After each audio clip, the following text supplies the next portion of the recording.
So I'm going to talk this morning a little bit about how Volf and Guinness have informed my theology of work, and what that looks like now, I guess, in light of having read them and thought about this and done a reflection paper on that. So I think I'll start with kind of my first observation, which was that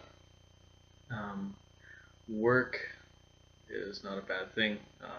I know, Rob, you've talked about this already in the discipleship course that we were taking, but as I was talking with Jeff, Peter, and some of these other guys going through this process, I was thinking about work, and I think I kind of demonized it a little bit. And so Volf and Guinness both state, that this is not something that's inherently wrong, but that our sort of punishment for sin is being worked out through work, right? And through this sort of hard toil of work.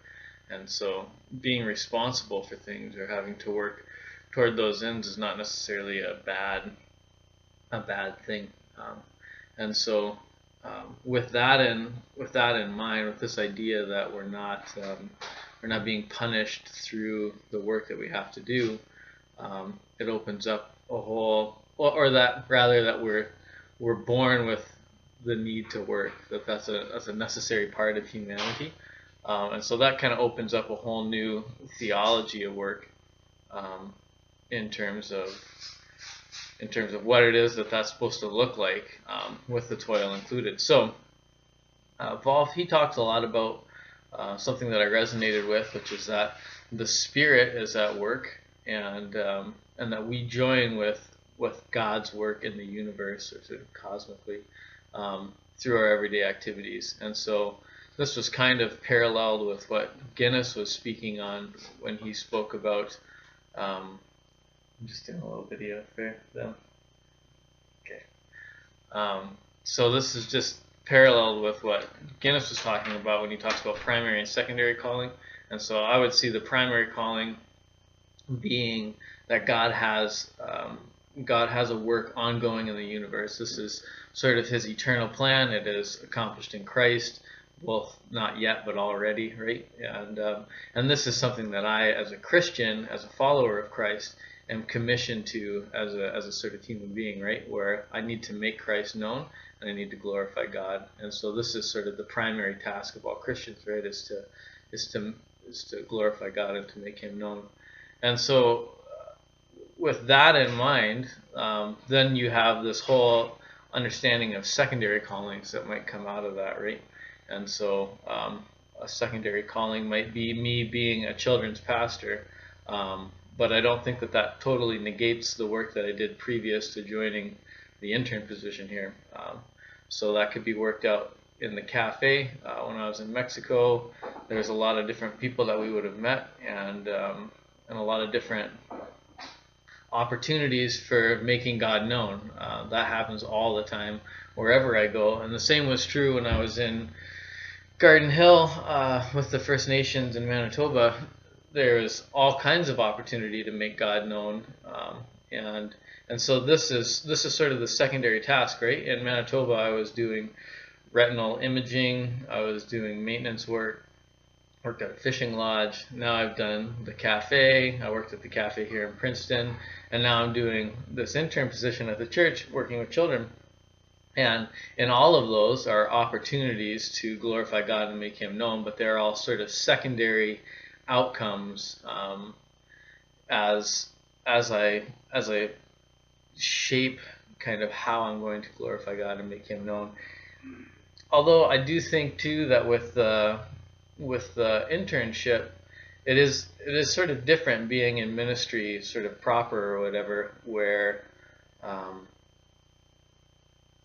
these opportunities, they're sort of more present and more focally on my mind. And so this is changing and growing in me, and this was a process that I was in, so I don't know that it's totally due to the internship, but it was something I was really I was getting serious about it in Garden Hill as I was sort of broken down. There was a lot of depravity. It was a hard place to live, and so for me it forced the point of needing to get needing to figure out what was impactful, what was a significant way to sort of be alive in the world, right? Because I saw a lot of insignificant or unimpactful ways of existing, and Garden Hill sort of demanded an answer from me, right? And so as I moved down to Mexico, I was working this out and trying to think, well, what is that answer? What is that response? And so I knew that it was related to community and to people and to God's people in particular, but also the lost, right? And how God is reaching out to them. And I think that's the part that this internship is starting to build up in me is how the lost are impacted or not impacted by my own existence. And so I may have previously contented myself to not reach out to those who would be lost or whatever, not directly anyways, right? And to just kind of stay building into the body around me. But I think my own call, and this is to answer kind of the second direction, right? Is just describe how my vocational calling may change through my life under God's direction. And I think that God is prompting and putting on me a weight or a burden for the lost that was probably always there, but maybe I was unable to or unwilling to step outside of myself and do that. And so that started small at the cafe here in Princeton. I just found a few people that I said, Lord, I feel that you want me to speak to these people to present the gospel to them. I did that awkwardly, but I did it, and that was a big thing for me, right? It was something that I wasn't highly accustomed to, and so yeah, I think as I go through life, orienting myself to God, getting to know God, His call on my life may change in the sort of direct working out of what that call looks like, but the call, as Guinness describe it, right, or Volf as well, is that God has a work that's happening that I'm joining with, and that I'm working out through whatever it is, whether I go on to be, I kind of doubt that I'm going to be a children's intern for the rest of my life, right? And so whether this turns into a pastoral role or a youth pastoral role, or maybe I go into some kind of a parachurch ministry, or maybe I go back into a cafe, I think all of this process, this sort of directive that God has me on, at the very end of it, if you think of it as a continuum, right, at the very end of it is God being glorified and Christ being made known to others. And so where I'm at in the process, is I think that it's going to increase in that way. I mean, if I was going to be predictive or whatever, right? But I don't want to. Yeah, that's how I see it working out. Is that Christ wants to be made amplified and known, and so I am looking now to ways in which I can sort of, I guess, maximize that impact or whatever, right, as opposed to minimize it. So if I take new positions or I do new things, this is one of the values which I ask myself, right, is Christ magnified through this? Does this fulfill my call as a disciple or as a discipler?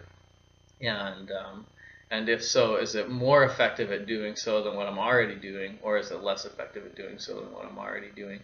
And so the aim now is to increase that, or to sort of rise to that calling, right? To go out, to make disciples, or to make Christ known in whatever way that is. So yeah, that's, I guess, how my theology sort of start to finish is changing or has changed since reading through some of these authors.